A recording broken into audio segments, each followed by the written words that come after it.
Hi, REA members. Rather than just sending you out another long email, I hope this video allows you to absorb some updates from our union and it doesn't take time away from your work and your life. So here we go. I'm going to start off by saying restorative justice at last. Every day, I feel like I'm doing all I can to help our members who are in conflict. We have folks struggling with student needs that are beyond what the schools can address. We have members depressed and hurting about the world beyond our classrooms. And of course, there's burnout in public education. But I am so hopeful that we will fill the 25 spots we have saved for our Restorative Justice Circle this Sunday. Brand new Hilltop Heritage Elementary School Library is the place. If you didn't get the invitation flyer in your home email last night, please email me or your building rep so we can make sure that you have that flyer and can register. This circle on Sunday has a broad focus on justice and healing. It is being promoted very late, and I'm sorry for that. It initially was planned with a tight focus on the Houston Family Justice Project, and we had hoped our school board would attend and start open dialogue about the ongoing requests for recognition and reparation to the Houston family for the loss of their farm in 1968.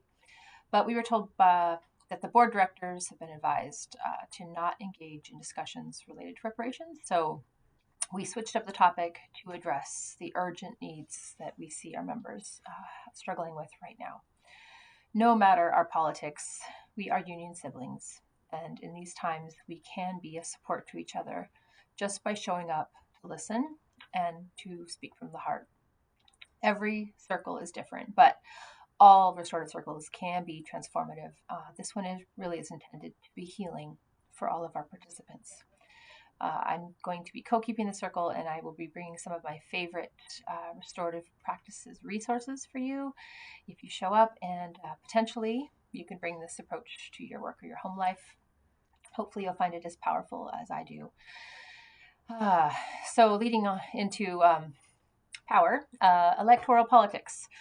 If you are a member of WEPAC, you should have received an update that tomorrow we are interviewing and debating an endorsement for governor. I'm attending that all-day event as one of 3 leaders in the Rainier Uniserv Council. And I say this because we still need a REA member to step up and learn how to support political action in REA. You don't need a political experience to serve in this role. If you're interested, our first activity would be to have you help us plan the at-home legislative meeting that we're hosting. So it's going to be in December. We are going to be talking with legislators in person. We lobby the 11th and 33rd legislative district. So those 6 legislators will be invited. They are actually really fun and engaging to talk with because we get to see them as humans at these events, but they're also staunch supporters of public education, union rights, and justice. So hopefully you will come to that event. I've got to be a WEPAC member. If you aren't, it's $2.25 a month to join the PAC of our union. But also if you are engaged or want to be more engaged, please let me know so we can talk about maybe you helping out our local PAC committee. It was because we didn't have a member to support our local PAC process that we did not interview candidates for either Renton City Council or the school board or the mayor. There wasn't really a contested race on the ballot for school board. So those of you in Renton know that in the lead up to Tuesday's election, we saw 2 people on the ballot for 1 position. I'll get to that in a second, but we do rely on the MLK Labor Council and their political endorsement process. And so this year we did that. Hopefully next year we'll have a PAC person who wants to help us coordinate endorsement processes. Local politics really do matter. These are the issues that affect us most closely. So talk about the school board. What's going on? Who's going to be in our school board? I'm glad you asked. Many of you might remember Pam Teal. She was a board member for many years. She resigned a few years back, but was reappointed to finish out the term of Director Shelby Scoville. Scoville resigned in August, so Pam Teal will be with us at least through 2025. She may or may not choose to run for election, but she is ours because of how the appointment process works. Justin Booker was elected on Tuesday night. He's beginning his first full term. He also was appointed to complete the term of Gloria Hodge, who resigned in January.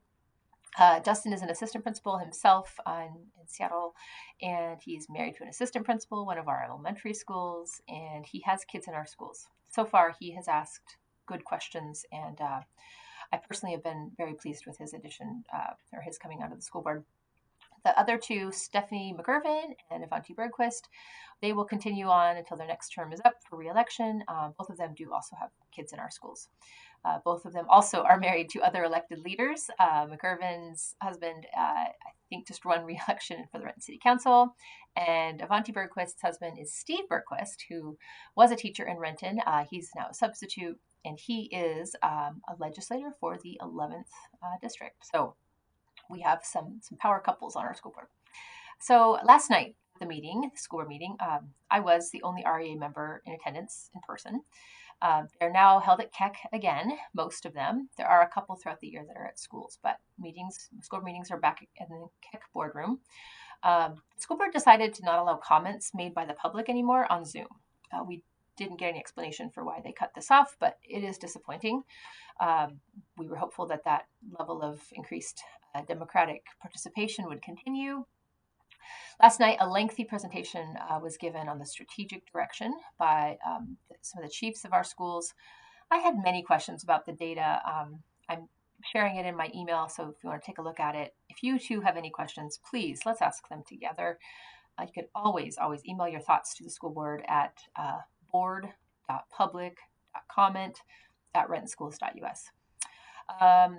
Last month, the school board passed a motion to buy 33 homes and 8 businesses to expand the footprint of and rebuild Renton High School. Last week, through conversations with Damien, I learned there are new federal regulations that require some kind of support for relocation of families when an entity like a school district forcibly buys their land and their homes. So there's more to come on this, but it is one thing that we're researching, and I'd like to think that whatever federal regulations there are to support people who need to relocate, that there might be something in there that we can use to support our next steps in seeking justice with the Houston family. Building reps are signing up to attend at least one school board meeting this year, so please consider making it a group event and join them. I'd love to meet up with any of you before the meeting, talk about the agenda and how we think or feel about what the board is doing. We have a binder. For some reason I want to do a video. We have a binder that we bring to school board meetings so that any member that attends can add your thoughts and observations. We share this insight at Rep Council, or if we get a political action chair, there could be more options to disseminate school board updates and things. All right, so we have really hopeful work being done on the newly consolidated DEI, Diversity, Equity, Inclusion Committee. I know that that group is looking forward to sharing with you all very soon what direction we are in support of as a district and heading down the road to changes when it comes to retaining educators of color and supporting students who are furthest from educational justice. So whether you are a new or a veteran educator, please consider joining one of the affinity groups that has been recently announced. Again, in the email, there's a sign up for it. It is intended for, the flyer that we have is intended for newer educators, but all REA members are welcome. These are going to be held at Valley High School, December 12th, February 27th, May 21st. 7 o'clock hours are available. And these should be pretty powerful spaces for us to contend with issues that we experience regardless of what our race is or how we identify. The affinity groups are broken out into safe spaces for people to be really honest and have open, honest conversations.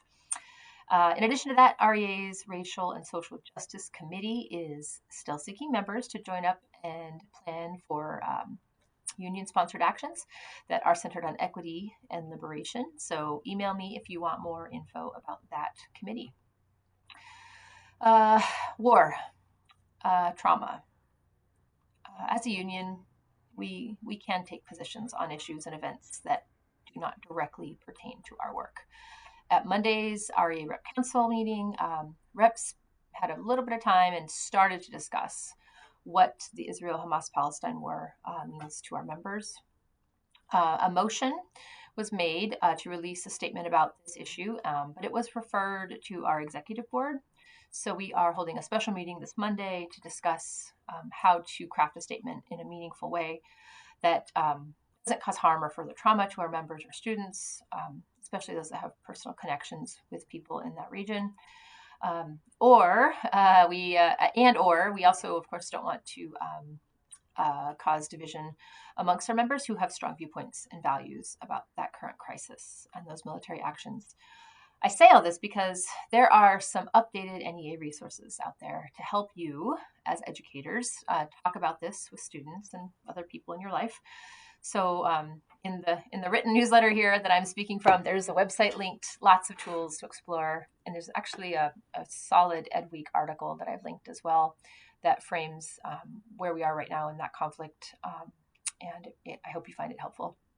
But regardless of your personal views, know that we are committed to supporting our members work through conflict, whether it's at the workplace or just generally in their life. We don't just leave those things at the door when we come to work, and neither do our students. So this is complicated, and these events are tragic, and they are ongoing. And so as a union, know that we are exploring new ways to mediate conflicts and, like on Sunday, help each other heal together through restorative practices. Please also don't forget we have access to free counseling services through Canopy, and our students can access Hazel Health or Talkspace. I've said those links many, many times. I will do so again, and just remember you have people at your school to support you in that. Just ask for those links or how to register for Canopy if you need it. All right. We know there are forces in this world who do not believe in our work as unionized educators. There are some important talking points and ways to frame this issue so that when we do have to talk to or contend with anti-union organizations, we're prepared to do that. So if you receive a postcard or an email from one of these groups, please let me know. You can email me and or Alan Sutliff. So we report that to WA, who follows the coordinated attacks on our rights to a collective voice. So in the email, there are, like I said, talking points that kind of frame the discussion around why do we have a union and why are people thinking that somehow we're not working together as a union in support of student learning. So last, please attend your building meetings whenever you can. Lots more information on the day-to-day workings of our union are only shared at your building meetings.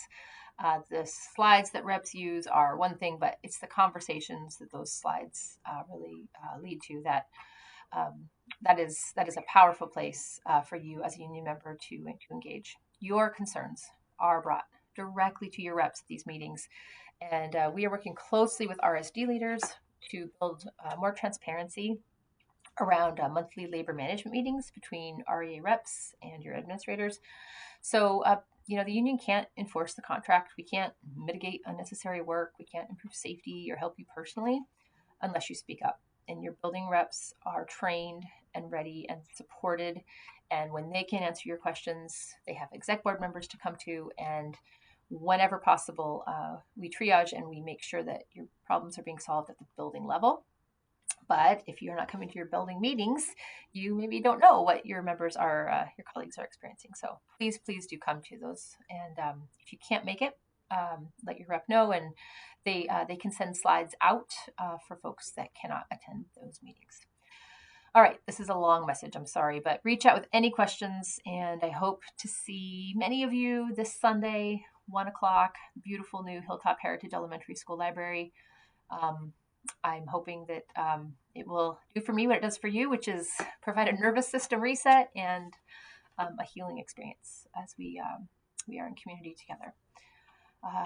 Solidarity, my union siblings. I hope you are well, and I hope that tomorrow's day off is exactly what you need it to be. Take care.